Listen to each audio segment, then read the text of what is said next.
Pag-usapan nga natin with Attorney Raymond Batu. Ang mga pangyayari ngayon. Attorney, mayong hapon, si Admar. Hello, Admar. Magandang hapon po sa inyo. Kumusta? Opo, grabe yung mga pangyayari ngayon dito. At ako, nababasa ko rin po ang inyo pong mga political commentaries po sa mga kaganapan ngayon. Pero backtrack lang tayo po, attorney, no, doon sa mga pangyayari po doon sa Senado. Nagkaroon po sila ng matinding debate, okay? Doon sa isang rules, no? Tapos, after nung, kasi hindi sila magkaintindihan, tama lang ba na yung tinawag po ni Senador Alan Peter Cayetano na kasi nag-explain kayo, nag-explain din kami. Meron kaming pagkakaintindi dito sa rules na ito, meron kayo sarili pagkakaintindi. Magbotohan na lang tayo. Tapos, bigla na lang, nagkaroon ng walang quorum kasi nga nag-walk out. Ano pong masasabi niyo po doon sa mga pangyayaring ganun, attorney? Well, definitely, nag-walk out sila in order not to have a quorum, di ba? Admar, kasi ang majority in order that to have a quorum is 13. Kasi 24 man ang senators. So kung 13, ilan lang man sila, ano doon, sila camp ni Alan Peter Cayetano, 12, dahil wala man si Senator Bato de la Rosa. So therefore, hindi makakorum kung wala sila. Kasi kung meron lang kahit isa sana o dalawa na iwan, then there can be a quorum of 13, pwede na ipasa. So they have to really get out para maiwan 12. So there is no quorum to do business. Ang sa akin naman, okay, dahil gusto nila patayin yung issue ng video conferencing. Yun lang naman talaga. If you will see the comment of Senator Erwin Tulfo, ano ba itong video conferencing na ito? Para ba ito kay Bato? 'Di ba? At dahil ba meron pang dalawang magkakaroon ng kaso, so talagang personala na talaga ang away nila, no? And with that, as I say, what happens is that if Jingo Estrada will be apprehended dahil nga may plunder case siya, it's, sabi po nyo kanina, nakikinig ako sa inyo, it's a non-bailable offense, no? So, hindi siya physically present. Tapos later on, baka si Cheese, tapos meron tinatakot si SBG, tapos si Marcoleta pa, tapos si Villar. So, technically speaking, while they were able to get the Senate presidency, baka magiging lame duck Senate president lang siya. At ang magkakaroon ng majority winning pag magbotohan is yung minority. Take note, 11 sila. So, kung magsali ang naiiwan na majority, let's say, 6 na lang sila, dahil wala nang dat, pinaghuli na. So, kung mag-join 11 plus 6, that would be 17. So, ibig sabihin, quorum sila.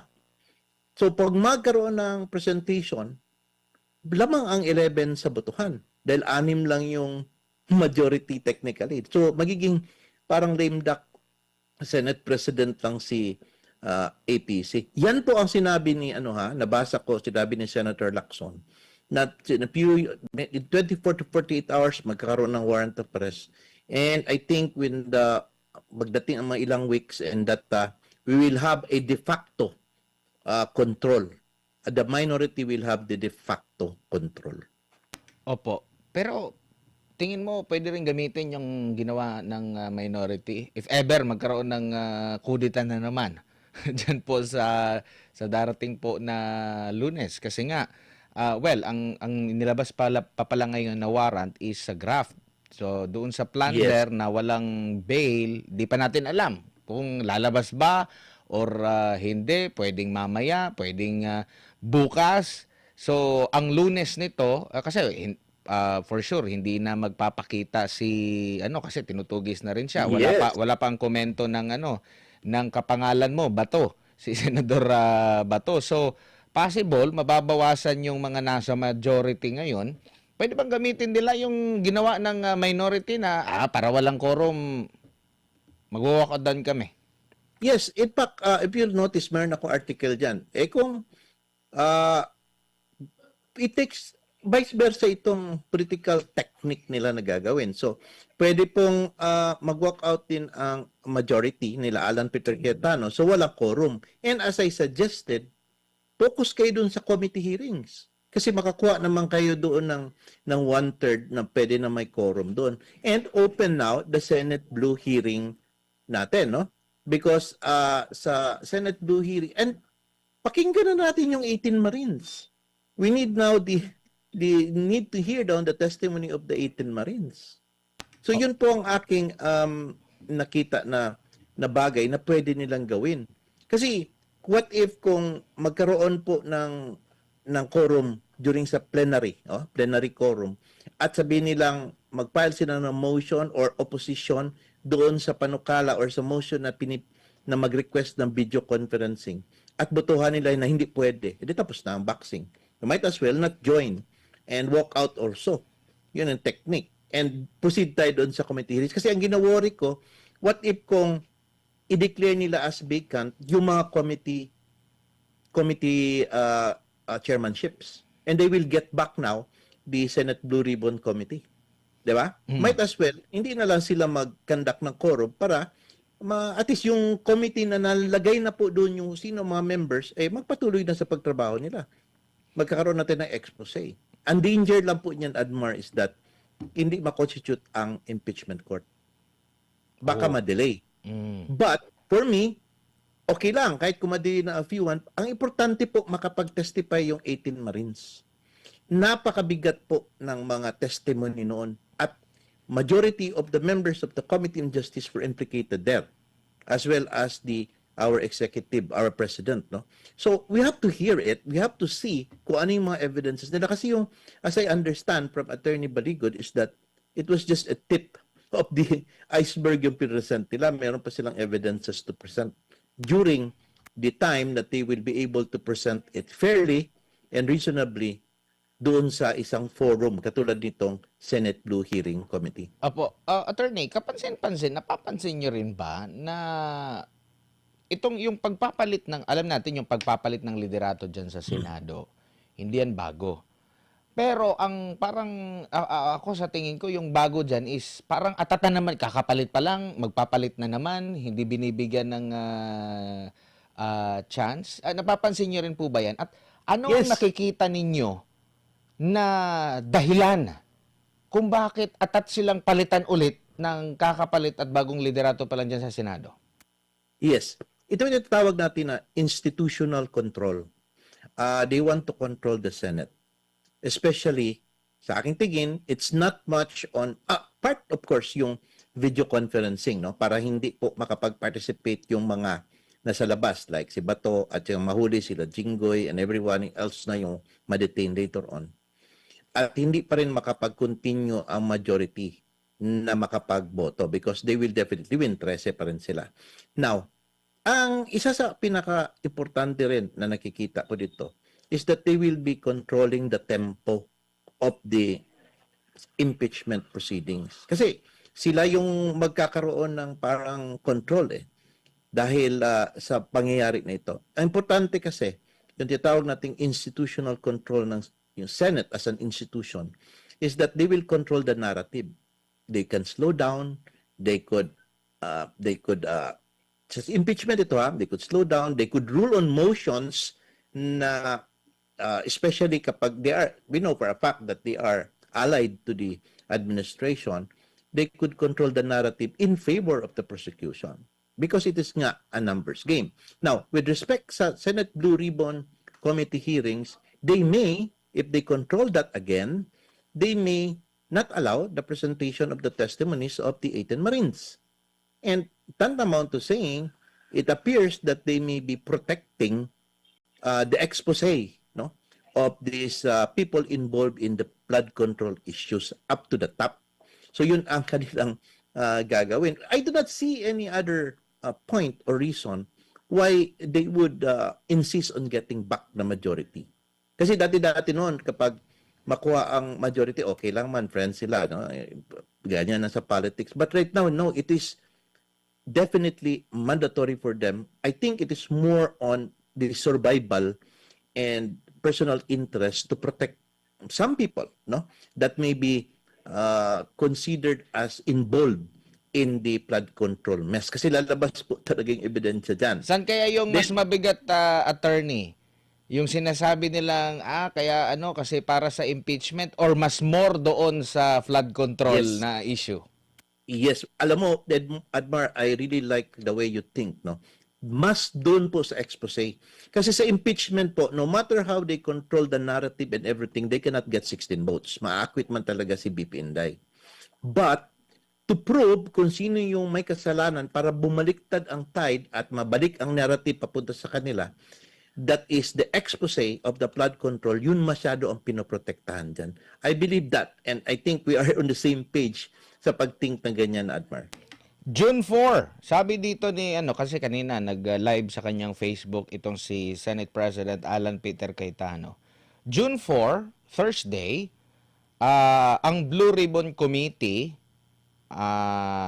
parang may subcommittee na gagawin intended para sa hearing and investigation dito sa flood control scam. Next week na ito ha. Yes. At si Senador Rodante Marcoleta ay mag-i-issue ng notices Monday, June 1, 2026. So, after ilang linggo matapos makaupo, ito actually kung babasahin mo yung mga comments sa comment section ng Yes. iba't ibang mga information, ang gusto talaga nila is matuloy, mabuhay kasi noong nasa majority pa ay yung sa pamumuno ni Tito Sen, Senate President, former Senate President Tito Soto, sinabi ni Senador Lacson na bubuksan muli, iimbitahan si dating Governor Chavit Singson, kinukonsidera na imbestigahan yung 18 Marines, pero kalaunan wala naman pong nangyari hanggang sa nagkaroon ng palitan. So, ano yung nakikita mo rin dito? Maari pa ba itong magbago? Kasi nga dahil dito sa issue pa, alam mo, parang naglalaro sila ng chess eh. Sige. Yes. Parang ganun, attorney. Yes, definitely. They are playing this political game dangerously. Kung ako sa majority, ang unsolicited advice ko, yung meaning to say, ang camp ni Alan Peter Cayetano, might as well as walk out this coming Monday. In order that, kasi ang ginaworry ko kasi pag mayroong motion to declare the committee as again vacant at magkaroon tayo ng election. So kung magbotohan po, hindi po makukuha baka makuha nila na mapalitan ang chairmanship, no? So in order that magkaroon po ng chance na talaga makapag-testify yung dapat si Chavit Singson, maimbitahan si Martin Romualdez, tapos lalo ng 18 Marines, it is very important that yung June 6 po na Senate Blue Ribbon hearing matuloy yan. Dapat po matuloy. Kasi pag hindi yan matuloy sa Thursday, talagang wala nang chance. This is the only chance, no? Very slim chance, napakaliit na chance lang na butas na pwede nating ma-expose ang katotohanan. And let now the public decide and read and understand what it is all about. Kasi yun po ang kailangan. That is the thing that we should protect. So, ang worry ko baka maagaw ngayong Monday. Now, in order na hindi maagaw, sabi ko nga, might as well not attend, no? Walk out din sila. Opo. Pero ang kapansin-pansin din dito, attorney, itong sa impeachment, lahat na sa minority at dito po sa majority, wala namang nag-o-oppose kung ipagpapatuloy. Kasi nakatakda na, may schedule na nga binibigyan pa nga ng ilang araw at MWF na. So kumbaga, lahat ng mga senador siguro, sasangayon na kasi wala pang desisyon din yung Korte Suprema, natapos na doon sa Kamara. So obligado sila. Now ngayon, dito ngayon mapapansin kung sino yung hindi sasang-ayon dito na buhayin muli ang investigasyon. At dapat pagdudahan ito lalo ng taong bayan. Kasi kung lahat, Yes. kung sa buong gobyerno natin, lalo na dito sa Senado at sa Kamara, kung gusto talaga yung sinasabi nila na anti-corruption ni Pangulong Marcos Jr., talagang sila mismo atat na ito kasi parang hindi pa satisfied yung taong bayan sa resulta Yes. ng nakalipas na investigasyon na attorney. Yes, Mar. Tama ka, no? Hindi nila sinasabing ayaw nila buksan ang Senate Blue Ribbon Committee. Pero the issue is that, sino ang mag-control sa Senate Blue Ribbon hearings? Yan ang issue. Yan ang gusto nilang kunin balik. Para sila ang narrative. Para they could choose kung sino yung kanilang ipatestify. alam ko, ayaw ni, tama may sinasabi nila, hindi kami object yan, even the minority, no? But, sino yung magko-control sa narrative? Sino ang mag-handle sa chairmanship? Sino ang members ng committee? Yun ang delikado, baka agawin ng grupo ni Tito Sen. Pero mapapansin mo naman every time na merong mga pagdinig, kung wala naman talaga silang tinatago, pwede silang magtanong kung yung naniniwala sila na magsisinungaling lang yan, yung 18, parang pinagdudahan agad nila. Hindi pa nga sinubukan. Buti pa yun si Madriaga, kahit na maraming mga question doon, pinayagan pa rin na makapagsalita. Hindi pa pwedeng i-cross-examine doon. Pero dito nga, meron silang pinayagan na makapagsalita. In fact, si Zaldico hindi sila nag-deny Yes, na yes. itong 18 Marines ay hindi sa akin. Walang ganun na pagde-deny po na nangyari. So, ibig sabihin, merong say sila, may bigat yung kanilang mga aligasyon na dapat pakinggan. At kung sila man ay nagsisinungaling, diyan gagamitin ng mga taga-minorya yung galing sa kanilang pag-iimbestiga at pagtatanong, attorney. They are very scared about that. They will not gamble on that. Kung ako po, no, if I'm the defense sa korte ba, I will not gamble. If I could object to the presentation of these material witnesses, gagawin ko ang lahat ng objections para hindi makatestify ito. Or gagawin ko lahat ng legal maneuvers kasi because it will be damaging to my case. I'm looking at the issue as a litigation lawyer. Ha? So yan ang ginagawa nila. Now, remember, on the part of Gutesa, he was a surprise witness. They did not know that he will testify. Nagulantang sila doon. Ano lang ang hindi sila nakaimik. Then after that, ad hominem, inattack nila yung personality ng tao. Instead of going to the issue, inattack nila po yung notaryo. Paano pang notaryo? Pero ang statement, hindi nila kaya ma-attack. Yun ang nakakatakot because meron talagang resibo eh. And if you'll notice on the 18 Marines joint affidavit, sinumpang salaysay nila, mayroong pictures. May video pa si Attorney Baligod na paano sinasakay nila. They have all the evidence to prove, no? Hindi lang kay statement. And sa batas po natin, ito po yung tinatawag nating direct personal knowledge. Sabi ng Supreme Court, when it comes to direct personal knowledge, yan po ang pinakamabigat na ebidensya na magpapatunay sa pangyayari. Tsaka, yung mga, kasi kabilang sila sa kinasuhan ng cyber libel ni Congressman Chua, pati yung sa Surigao, na nakita ko sa post nga ni Attorney Levy Baligod, nagsabi siya na kung pupunta kami doon, 300,000, pwede na pala, no? Manumpa ka lang, kahit na nasa malayong lugar ka. Pero, to the point na nanindigan ito, sa kabila ng mga kaso, hindi yan basta-basta, meron sa Maynila, meron sa may kinwestiyon pa doon sa NBI, nanindigan, so ma-attest mo talaga na, hindi basta-basta.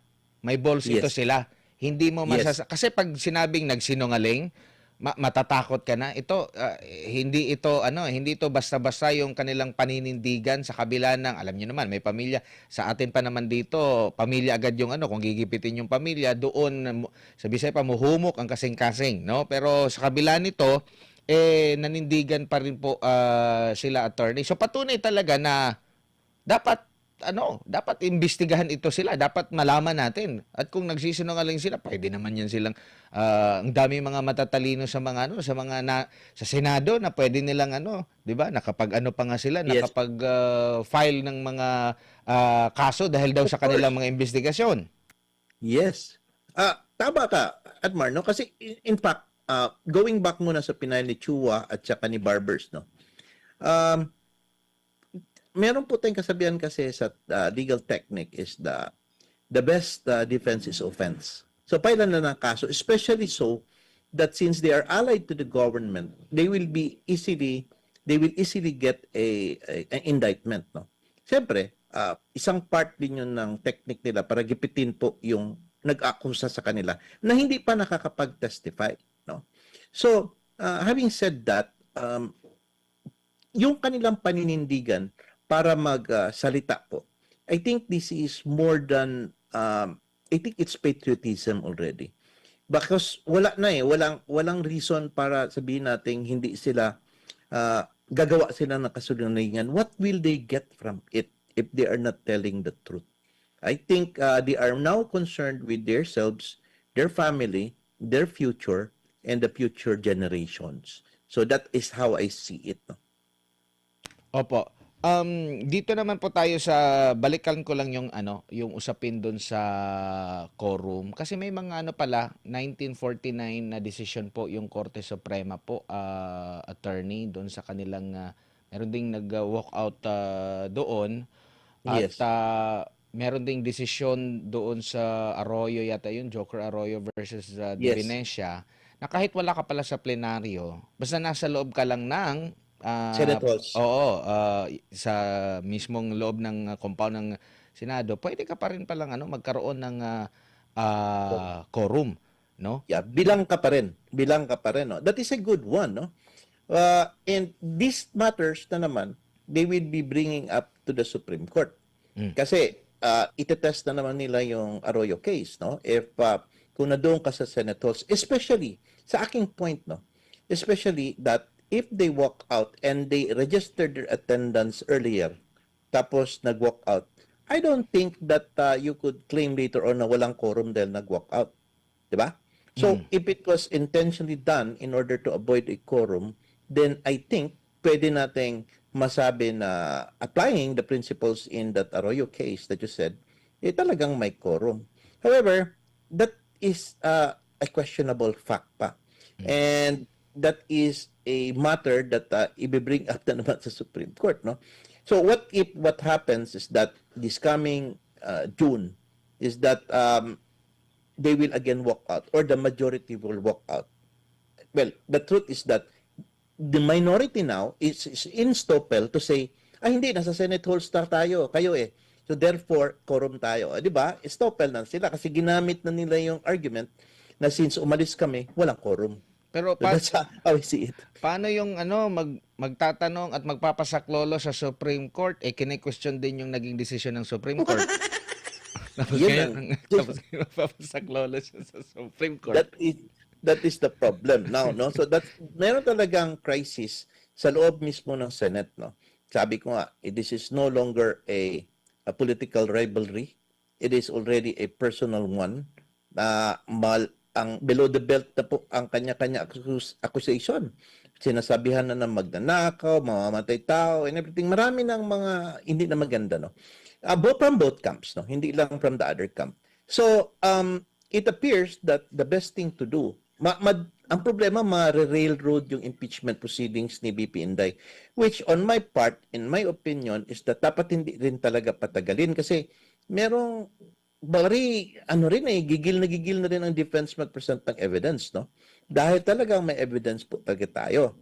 Now, ang problema nito ngayon is that dahil sa issue of quorum sa plenary, wag na nyo ipilitin yung plenary quorum. Doon na lang tayo sa committee level. Magpatuloy po tayo magtrabaho doon. At the same time, yung powerful Senate Blue Ribbon Committee, open na natin.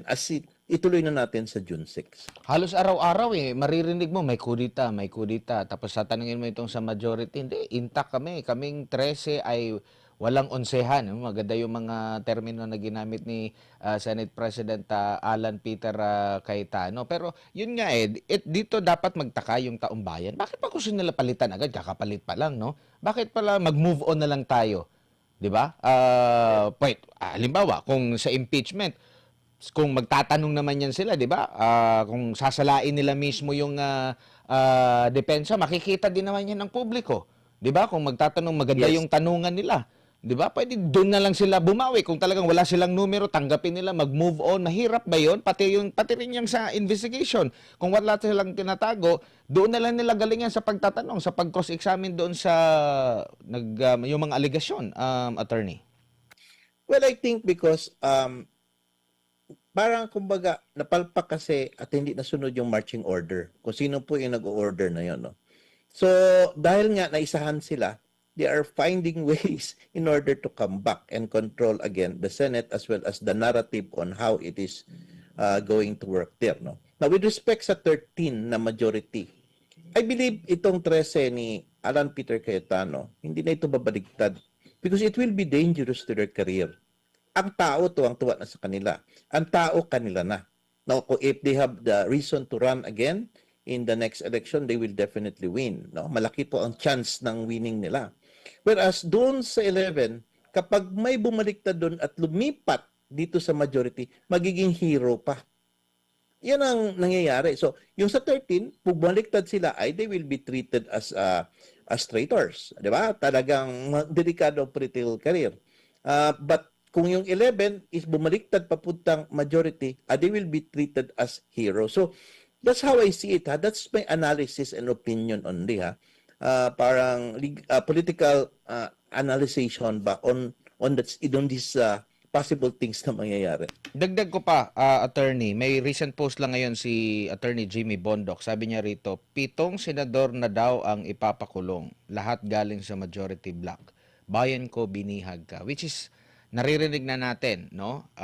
Yan, kay Senador Jinggoy Estrada, kay Senador Joel Villanueva, narinig natin na merong ganyan din. Issue pa rin sa kay Senador Bongo, which is sa ICC, together with Senador Bato de la Rosa. Yung magkapatid na Villar, meron ding kinakaharap na reklamo. Tapos si Senador Robin Hood naman, Marcoleta pala, meron din si Marcoleta, 'di ba, na nasampahan na, at itong kay may reklamong obstruction of justice. Lahat sa majority. Hindi ba malulusaw yung naratibo nila na, kasi ang una, ang sinasabi dito, involves daw sa corruption. Meron pa pala si Senador Jesus Escudero pa pala. Jesus Cordero. Marami yes. pala, hindi lang pa pala, 7 ito, yung parang nakaumang. Ito lahat ay merong kaso. Hindi ba parang malulusaw yung kanilang kasong isinampa sa kanila? Kumbaga yung ba na, kaya kinasuhan ito kasi nasa majority lahat, magiging bayani, ituloy ito sila. Tingin niyo po? Yes. Yan po, that is Mar, no? That is yung selective prosecution. Kumbaga, pinipili ng ombudsman, ng DOJ, nakasuhan lang yung mga hindi kasama, hindi kapit, no? So yung mga political enemies, no? And we know for a fact, no, that Boying Rimulya is actually partial. In a sense that he doesn't know which hat to wear, no? Is he really working for the executive department, or he is really working as an ombudsman? And the DOJ, of course, part of the executive department. So the truth is, no, it appears talaga it's a political criminal prosecution talaga doon sa Manakano in order to attain something. And what is that? In order to control the tempo. Not that they could get the majority, because settled din 13 na nabotohan na yan Pero I think what they want is to control the proceedings of the Senate. Kasi pag wala po yun sila sa presence ng Senate Hall, tapos maiiwan, let's say 6 na lang sila maiiwan, may nakita kong X kanina, 6 na lang sila naiiwan, kapag magkabotohan, panalo yung 11. Diba? Kasi hindi man makaboto yung ibang members sa 13. So they will be controlling the narrative of what's going to happen doon sa Senate plenary pati sa impeachment proceedings, including din doon sa mga committee levels, no? Kung sino uupo, sino everything. Mahal, hindi nila mapalitan si Senator Alan Peter Cayetano, but the problem is that he will be considered as a presiding officer lang, gaya sabi ni Senator Lacson. And the de facto control will be in the minority. Yun po ang sinabi niya. So, it is a strategy. Kaya, ang pinakamagandang strategy for me is that kailangan makapag-proceed po itong Senate Blue Ribbon hearing. Now, the case is filed. Okay. Well, expected na yan. Talagang ipafile yung case at talagang huhulihin sila. Kung ang si Bato de la Rosa, grabe ang manhunt na meron pang question on the enforceability and as well as the validity of this foreign ICC warrant. They can always do that to anyone. Now, all resources will be used by the executive department in order to achieve its very purpose. That's how I see it. That's how politics will, Pero sa tingin niyo po, attorney, itong mga ginagawa ba ng kasalukuyang gobyerno ngayon, gumagawa ba sila ng maraming kalaban, and at the same time, may magre-ricochet ba ang masamang epekto sa kanila nito? They don't care anymore, Admar. because this is now what we call self-preservation. In no longer even self-interest, because they know for a fact that if they will not do this, and they will not be able to get rid of BP Sara by 2028, babalikan sila eh. Sila na naman po yung magiging non-bailable. That is the main reason if these people, as the 18 Marines, is makapag-testify sa Senate Blue Hearing Committee, ma-expose tremendously yun pong involved, lalo din sa lower house, yung mga Committee of Justice members, some of them, most of them, na nakatanggap ng maleta, allegedly, pati dito po sa Senate. Kasi meron din pong silang sinabi doon. No? In that particular case, ang optics po, babalik sa kanila. And they are trying to prevent that kasi ang optics ngayon, nandito ngayon sa mga Senate na political enemies nila. Dito po sa mga senators na political enemies. Now, iiwasan nila yung magkakaroon ng new personalities. Kasi magkakagulo, no? At maintindihan ngayon, kita mo, meron na palang new personalities, bakit hindi nyo pinailan ng kaso? Okay? Bakit hindi man sinampak agad ang plunder case? Take note, ha? While Martin Romualdez, kunwari, kinakalaban-kalaban nila, hanggang ngayon pa po, wala pang plunder case. Wala pa pong warrant of arrest kay Romualdez, kay Martin Romualdez. Merong komento ngayon na inilabas, no? Kasi Sige po. tinanong kasi itong si PBBM tungkol doon sa issue dyan sa Senado, pati yung sa online voting, no? Kung saan hindi siya sumasang-ayon. Ang tanong ko lang po, bago ko basahin itong naniniwala po ba kayo na talagang walang kontrol, lalo ng pinaka-presidente, sa magiging leader ng Senado at ng Kamara, kahit nasa nakalipas na mga administrasyon po, attorney, maniniwala po ba kayo na hindi, mayroon yan sila, may separation of powers, ano yan sila, kanila yan, may trabaho yan sila? That's true. In the books, no, kung basahin natin, talagang yan ang sinasabi, separation of powers among the Supreme Court, legislative and executive, no. But in reality po, no, is that it is very important for the executive department na allies po niya ang legislative. Kasi ang legislative nga ang may hawak sa purse, sila po yung naglalabas ng pera na para gamitin ng executive to enforce its advocacy programs and everything. No? So, importante yan. Now, as I see it, it has emboldened or somehow parang nag-evolve ito siya sa situation wherein ang need ngayon, dahil nga yung maramihan na allegedly na i-involve na mamababatas sa flood control is that, sama ka na dyan sa baba, sama ka sa maleta. If you will not help me or help us, baka mangyari, mapaprosecute ka. So, nagiging personal interest na po ng iba na mga allied, no, na to protect themselves. And kaya pinupush talaga nila na ito na talagang manalo, which appears to be what is the main agenda and intention also of the executive department. Kasi ang sinasabi daw di umano is umaabot na kay kay BBM, no, sabi nila. So with that in mind, parang nagkaroon sila ng common interest ba? Kasi sila damay rin allegedly, no? Damay sila based on the statement of the 18 Marines. Damay din si BBM, damay lahat. So common interest, so mag-join force tayo to prevent these things from happening. That is what it appears to be. Opo, sabi dito ni Senadora Amy sa naging statement ni PBBM, I think what the administration is doing to the majority bloc is already very obvious, since even the president is now lambasting the Senate and meddling with the online voting issue. These are clear incursions in the constitutional boundaries between executive and legislative. It seems the intent is to paralyze us because they're afraid of what a real blue ribbon investigation will reveal. They want to render us powerless so that the Senate will become a rubber stamp for their plans. Kahit si Senadora Amy, ang nakikita niya dito is hindi yung impeachment, kundi yung sa blue ribbon na investigasyon sa flood control. I agree with her. In fact, nabasa ko rin po yung statement ni BBM, no. Ah, First time, no. Tahimik yan siya.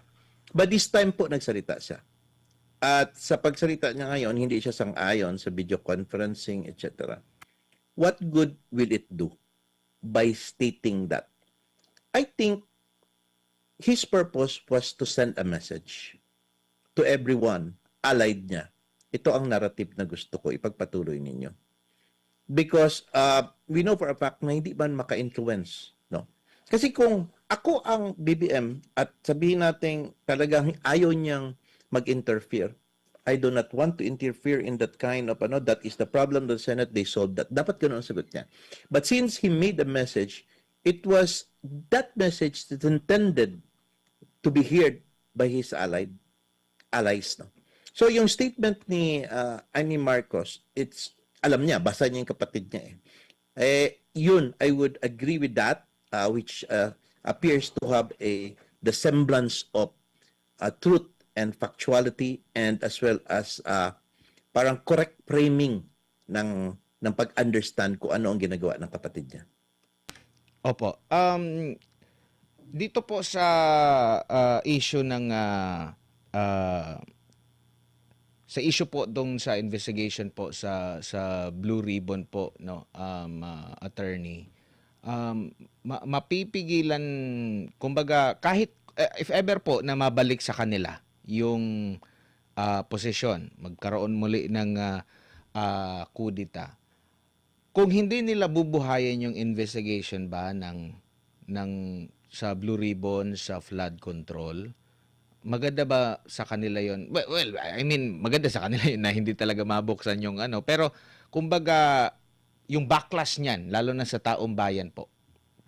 They don't care anymore, Admar. Ganun pa rin. Yes, they don't care anymore because what they want is to preserve. No? Yung itatawag natin, pero protektahan na nila either ang sarili nila or yung allies nila. They are protecting someone. And no matter what will be the backlash, they don't care. Siguro, isip din nila, may dilipas lang yan. Ang iba naman, hindi naman ako tatakbo. Mag-off na lang. Mag-off na lang ng comment section. 'Di ba? Things like that. So, what I'm trying to say is that, mag-off na lang. Talagang hindi ka na makakomment. No? So, tsaka yun nga, grabe ng backlash sila. Talagang nabasa na yun sila, maligo na lang sila. No? But how I see it is that, ang gina-worry ko, which I do not want, is when the people get tired of it and they will exercise their power already. It will be a peaceful one, like what happened in EDSA, wherein people may say, we're tired. Let's have a peaceful protest. Wala nang uwian. Sana wag, kasi magulo ba ang ating pobre na ang bansa natin? Ubus na, dala ng ang pera, sabi ni BP. Tapos, utang na tayo left and right dito. At the end of the day, meron na naman tayong controversy nito na pipilitin sa isang tatawag na power of the people, no, to protest sa government yung mga ayaw nila gawin, which eventually later on will involve in a situation na baka sakayan po ng mga ibang mga personalities na ang gusto nila ay kaguluhan, magkakaroon ng kaguluhan. Hindi dapat ganun, no? Ang akin lang naman sana is that, so they represent po itong mga mababatas natin. They represent at large the whole Philippines. They have to listen to the people. Ano ba talaga? Listen, why don't you not listen to what the people are saying? Do not wait for the people to come out from their houses and tell everything in the streets at magpo-protest sila, magsasalita sila doon. Hindi ba pwedeng pakinggan nyo na? Katulad ng ibang mga nasa lower house, na ang constituents man sila per district or sectors nila, tinanong. At nung nalaman anong gusto ng mga tao, yun ang sinunod.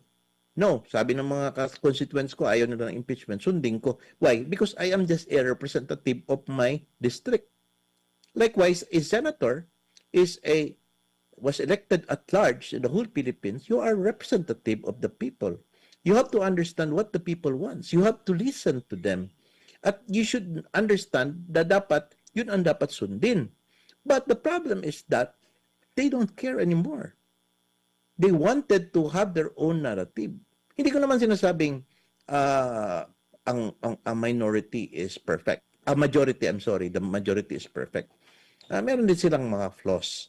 However, ang atin lang kasi is that kapag igigipit po yung narrative na parang gusto lang ng minority i-portray, like hanggang dyan lang, hindi na pa-testifyin yung 18 Marine, si Chavit Singson, something is wrong. People are expecting that na makaparinig sa kanilang testimony para mabalanse po namin kung ano po ba talaga ang parang may semblance of truth.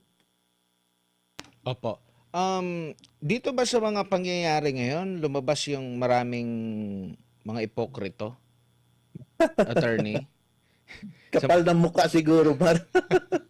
Hindi kasi, lang ipokrito, pati mga kapal ng mukha. Wala na eh. Sometimes ang pagsisinungaling nila, akala nila totoo na. oo, Nagiging tsaka, totoo. ang ano ko rin is, dati, meron silang pahayag or in support nito, kasi grabe ang netizen ngayon ha.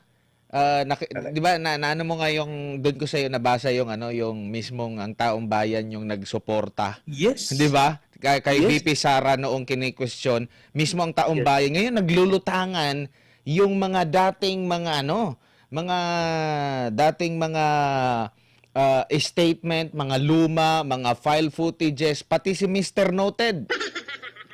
'Di ba?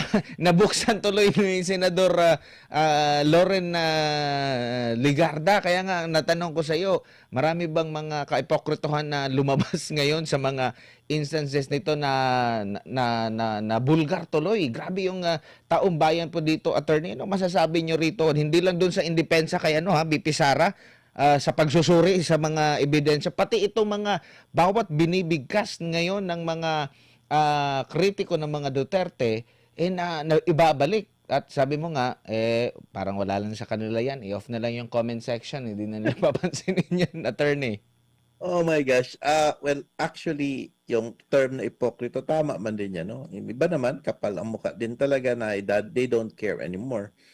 Well, ang makagandahan po nung nandito tayo sa internet age ba?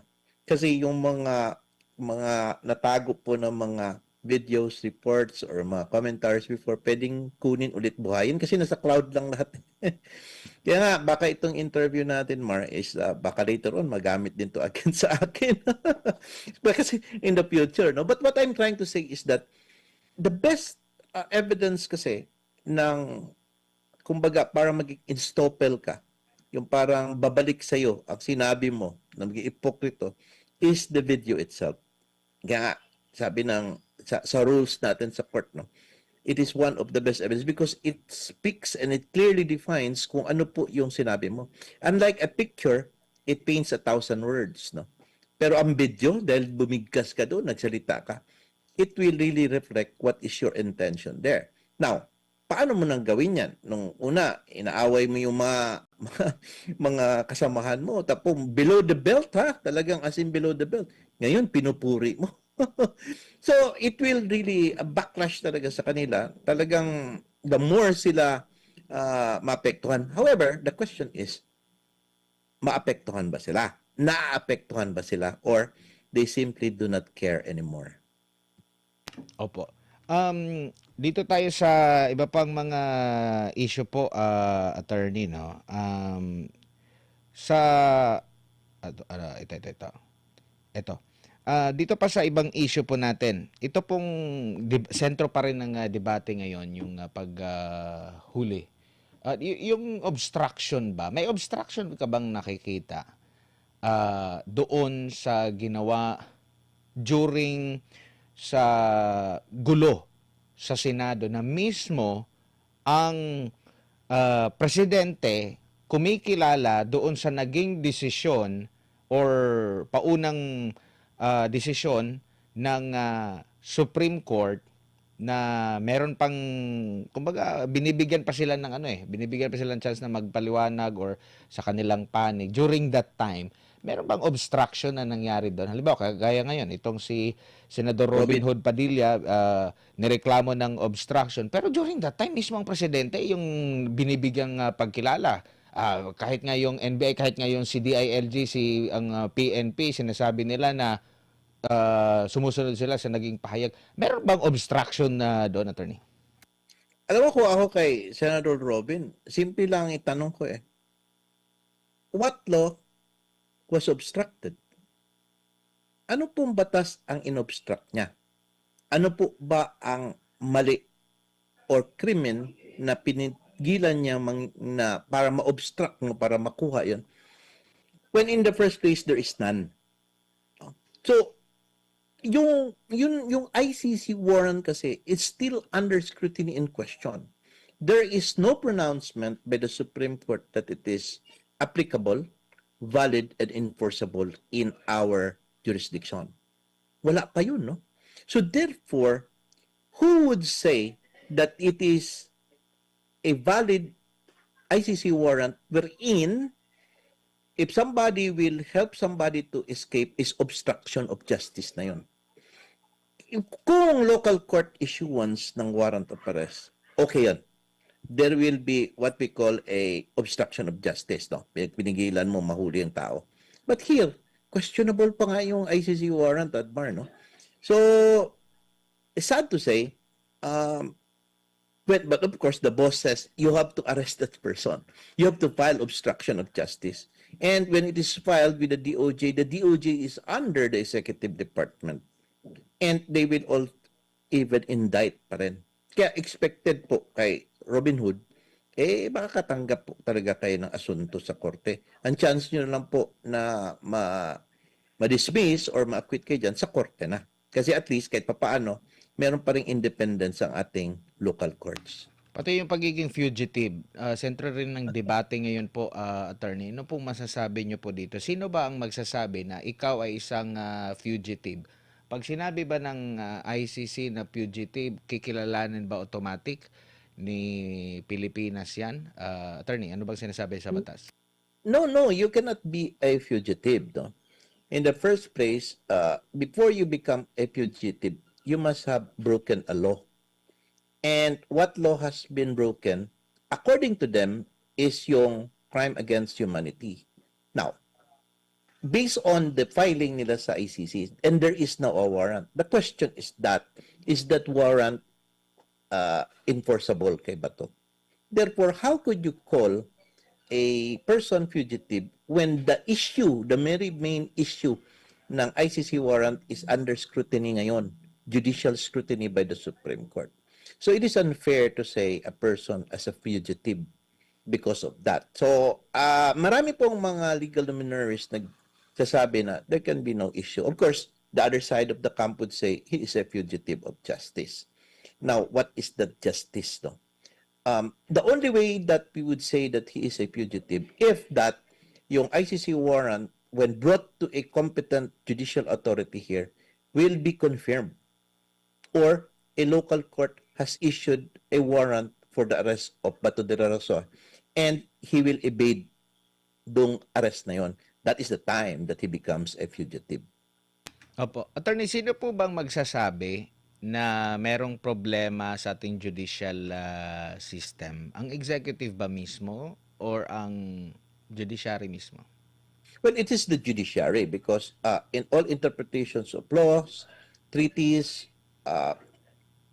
ang Supreme Court po, ang judiciary po, ang may role niyan, no, under the Constitution.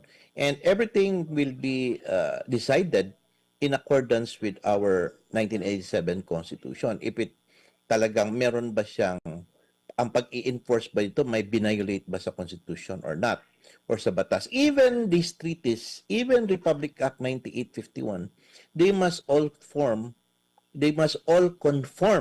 to the 1987 Constitution. Kasi 'di ba napag-uusapan pati ngayong mga former na explanation ni Senador Miriam Defensor Santiago, late Senator Miriam Defensor Santiago, yung paliwanag niya sa principle of complementarity, Yes. court of last resort, bumabalik ngayon, no? Yes. At nasasabi doon, lalo na sa principle of complementarity, na tsaka sa court of last resort, na if ever man na hindi na talaga kakayanin, no, bigo yung ating judiciary para dito, tsaka pa lang iaasa doon sa ICC. Pero hindi natin narinig at hindi pa nga nasubukan, 'di ba? Hindi pa na trial, Yes. hindi pa nga na kahit nga sa local court, wala pa nga, hindi pa nga nasubukan na ito, pati yung ano. So, tingin nyo dapat magkomento ang Supreme Court bago iasa doon sa ICC na, oy, itong kaso ni PRRD, hindi namin ito kaya. Tsaka iaasa at hindi lang basta si ano lang, Justice Secretary dati na si Rimulya ang magsasabing mayroong problema dito sa ano eh. Ito lang naman na kaso na ito yung may problema. Yes, Mark. Tama ka analysis mo. Pero for the guidance of everyone, no, ang technically speaking, ang understanding talaga why is this ICC was created. This is actually for war crimes dapat ito eh. Alam niyo po yung sa Uganda noon na meron ng civil unrest na wala na pong mga naga-functioning government at grabe na ang habas na po ng patayan and everything.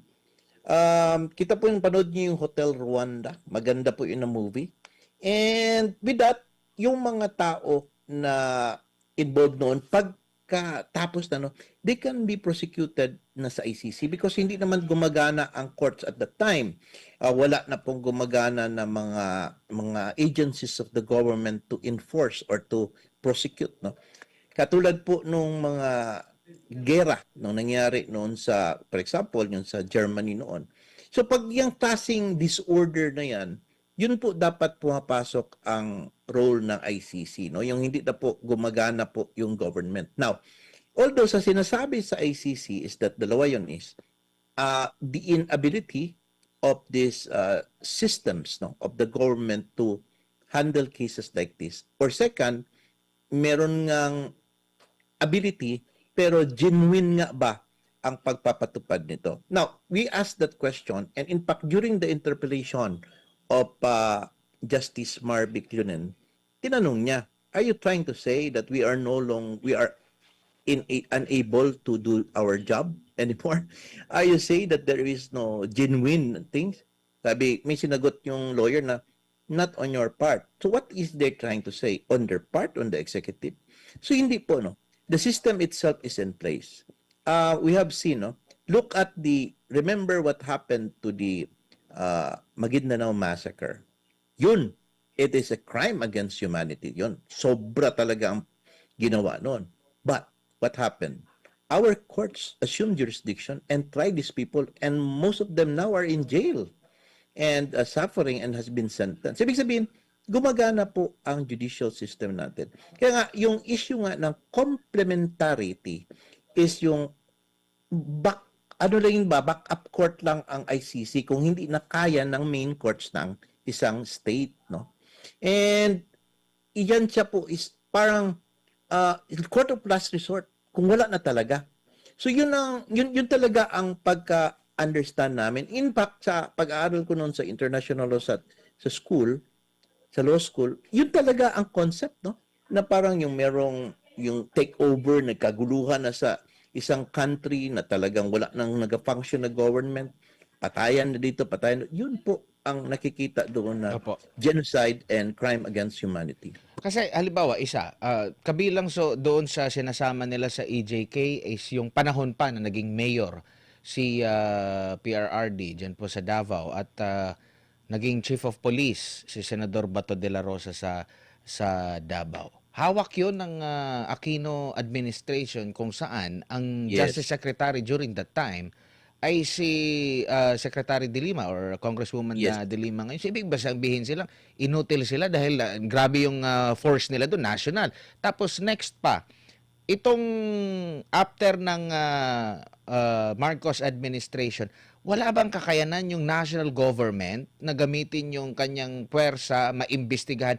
Kasi yung mga nasasabing involved, nandyan pa sa police force. Hindi ba nila maiimbestigahan din yan? Pati yung nangyari doon sa Davao. So wala, ang tingin natin dito, baka hindi sa judiciary may problema, baka ang nag-problema yung nasa executive mismo kasi ayaw nilang imbestigahan ba? Or kahit na walang ebidensya, pipilitin na may ebidensya, basta parang kagaya yan nung tinanong si De Lima dati ni Senador Jinggoy, hindi ko makakalimutan yon na Mm. tinanong siya na, "Di ba kayo po ang Justice Secretary? Meron ba kayong naisampang Yes. kaso sa kanya?" Wala. Oh, di alangan naman na kung wala kayong nakikitang ebidensya, pwede ba yan na ipagpilitan na basta meron kang nagawang mali, wala lang kaming ebidensya.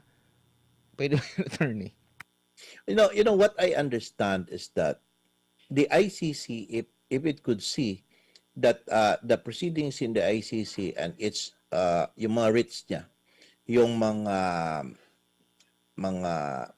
ganitong klaseng processes, no, itong mga warrants nila is being used for political purposes, it should dismiss the case, no?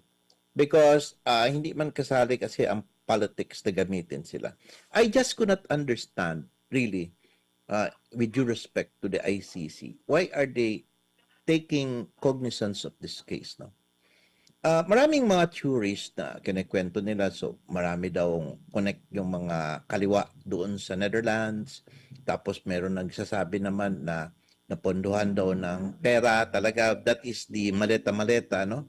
Because as we could remember when this was, matagal na po initiate ito yata ni Trillanes at ni Alejano sa ICC. Hindi man siya napapansin, no?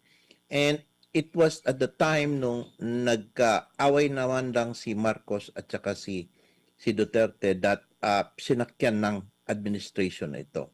And I do not know what happened. And there were allegations na dinala nga sa mga hotel, tapos ginastusan and everything, no? Nag-cooperate talaga.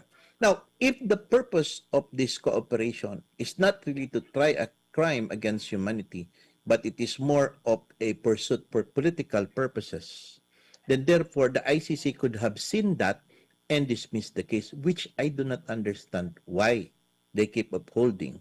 Sabi naman ng mga ibang analysts, they saying that because ICC wants to stay relevant dahil nga wala naman silang masyadong cases na hinahandle ngayon.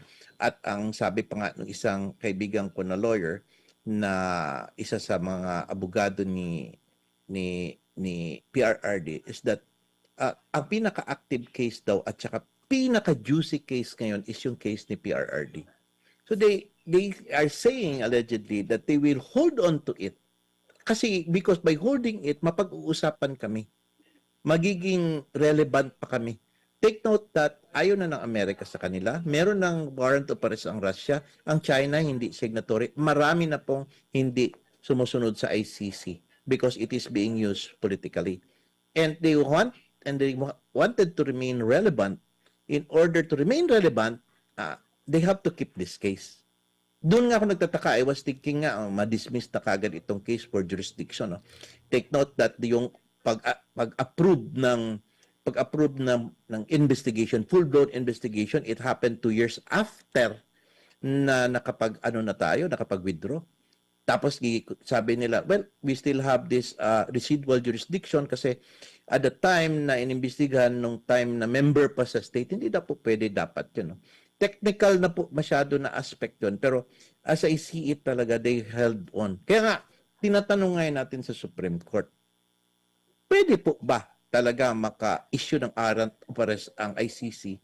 At talaga bang at the time ng pag-alis natin sa Rome Statute is that pwede pa bang makialam pa rin at mag-invoke ng residual jurisdiction ICC? That's a very good question which the Supreme Court should answer and should decide, sana po, immediately. Kasi this is a matter so very, very dangerous. Marami na pong naapektahan. What if the Executive Department will be able to arrest Bato and bring him immediately to Hague without again passing the competent judicial authority? Kasi wala pa namang guideline in ruling. And we have done that to PRRD. Then we might as well apply that precedent and bring him immediately again to the Hague. Fait accompli. Diba, Mark? So yun po ang problem dyan eh. That's why it's swift pa ma-actionan or the most would be with the recent situation now is a status quo ante order sana, no? Para naman hindi magulo. Kasi isa sa mga basis ng pag-deny ng TRO was the pronouncement of the Malacanang na hindi nila i-arrest si Bato. However, upon knowing from the spokesperson na meron na deny ang TRO, immediately pagkabukasan, We will enforce it because the denial of DTRO means that the warrant is valid. So yun na po kagad ang narrative nila, which hindi sinabi ng Supreme Court yun. The problem is that marami po talagang lumabas na concurring and dissenting opinions that would favor both camps. Na somehow, makita na natin ang body language among the justices kung sino talaga yung talagang saan sila magpupunta, mag-till down, Opo. kung saan sila pag during the decision, no? Tsaka Saan sila magtitil. highly contested din yung yung decision. Hindi talaga unanimous, hindi Yes. kumbaga isa lang yung hindi nagboto, di ko alam kung nag-leave ba yun. Pero 7-5, kumbaga parang 9-5. 9-5, oo. Pero ito po kung ito hindi po ba kinukonsidera din halimbawa kagaya ng sa ICC, sa panig ng ICC, totoo ba itong mga sinasabi nila na grabe talaga ka-kriminal itong pangulo na ito? Bakit mataas yung grado nito pagbaba? Mas mataas pa doon sa grado noong pag-upo niya, kasi basically sa atin sa kasaysayan, no, kung titingnan mo yung mga surveys sa kasaysayan talaga, mataas yung una pag presidente, pag upo mo, bababa ka ng mababa ang iyong trust rating, satisfaction rating. Pero si PRRD, mataas na yung rating niya pag upo niya, bumaba siya ng mas mataas pa kaysa doon sa pag-upo niya. Yet ngayon, ang nagrereklamo sa kanya na gobyerno, negative yung hindi ba yan pwedeng i-consider ng mga Exactly. I mean, they have to understand everything ba? Kasi hindi nila alam ang terrain dito sa Pilipinas. We are in a foreign court. They will just listen to what is happening. But the best thing also to analyze the kind of person they are actually holding under detention. No? Para sana, for the purpose of, wag na lang po sa purpose of accountability, for the purpose of political persecution. Na bakit ganito? Mahal siya ng mga tao. Sa Netherlands, nagkaroon na sa Hague, nagkaroon na ng Duterte Street. Araw-araw may mga bulaklak. Araw-araw may mga tao nagprotesta doon. That should put into their minds, sika, sino ba ito? Then trying to go backtrack, they will understand that it is a political persecution. That dapat lang, Admar, they should have dismissed the case. Opo, huli na lang, if ever man Yes. po na pumabor ang Supreme Court sa panig ng mga Duterte, pwede pa bang magreklamo yung nagreklamo sa ICC sa lokal? Yes, of course, no. For example, pag pumanig ang Supreme Court dito sa main case ng TRO, you're referring, Mar? Opo, yung yung- kini-question yung- nila, yung sa pagkilala natin sa ICC na Okay. diretso na po. Yung petition for prohibition ni file ng kapo ni Bato de la Rosa. Well, actually, that decision will set the tone and it will define everything, including who was accountable at the time nung paghuli kay Duterte. You know why? Magkakaroon ito ng domino effect. Now, supposing the Supreme Court rules that mali yung ginawa at may guidelines, malaki na ngayon ang basis ng claim ng camp of the Duterte about the issue of kidnapping. Di ba? Kasi nagsasabi naman ng Supreme Court na maling ginawa, dapat idalagay mo na sa competent judicial authority. Okay? And it will also drastically affect the fact that, paano ngayon nahatid na doon ang tao sa Hague? Hindi naman mabalik. Fait accompli. So, if they file here in the Philippines, the question is that can they do that? Again, no? By filing against Bato de la Rosa, they can. Why not? But the question is, could it still be questioned? Could it still be questioned by Bato the act of filing as meron ba silang sufficient evidence to prove it? Because definitely, filing a case or accusing someone is different from proving your case. Iba po yun dali lang mag-accuse. Kaya nga, ang nangyayari sa ICC, hanggang accused pa sila. They haven't proven anything yet. And it may take time in order to prove it, and they will not be able to prove it. Ma-acquit si PRRD.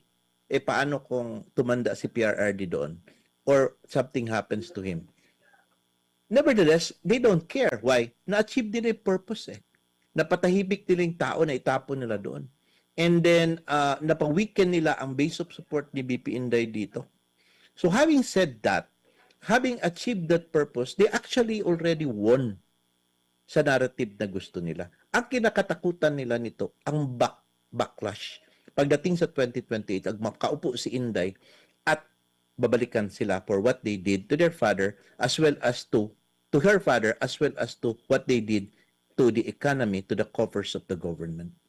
Opo, attorney, daghang salamat sa mong oras ug higayon sa ulitin Mar. amping sa kanunay. Salamat, Mar. Salamat kayo. Thank you so much for inviting me. Maraming salamat si attorney Raymond Bato po mga kapartner.